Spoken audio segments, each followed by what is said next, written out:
Today we're going to be talking about the Canva dashboard. I'm Ashley Haken and I'm a Technology Integration Specialist with the SWWC Cooperative. You are logged into your Canva site. Hopefully you used a free educator site. We're going to be looking at this blue top area that talks about what will you design today.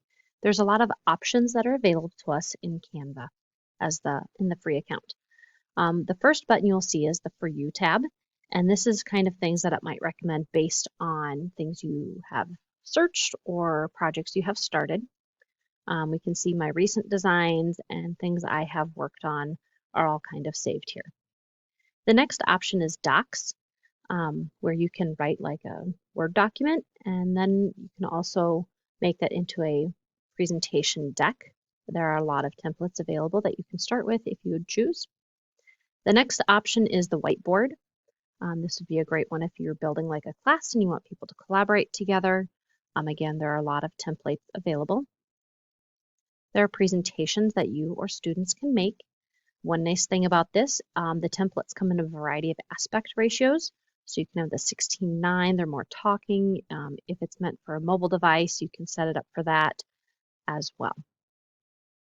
The next one is social media. So if you want anybody or yourself to be making social media graphics, you can do that. There's popular items. They're set up for the Instagram, Facebook, or LinkedIn as well. Again, there's a variety of templates you are welcome to use.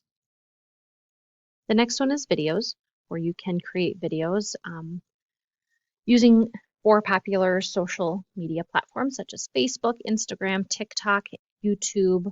We have those templates that you can click into. Future videos will go over these in more depth.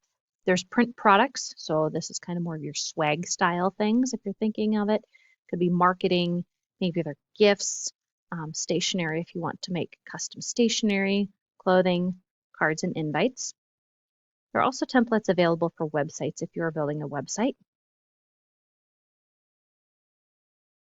And the more option would give you just everything in a different format. Maybe you're making magazine covers, book covers. That would be great if you're working with students and you want them to create a book cover for a story they wrote to kind of summarize what the story is about. You can make planners, comic strips for students who want to share stories in that capacity. If you don't want to use any of the templates that are designed, you can choose to upload your own file and work from that. And you're also able to create a custom-sized Canva. You can set it with pixels, or you can do the drop-down where you're doing it in a specific size, inches, millimeters, or centimeters.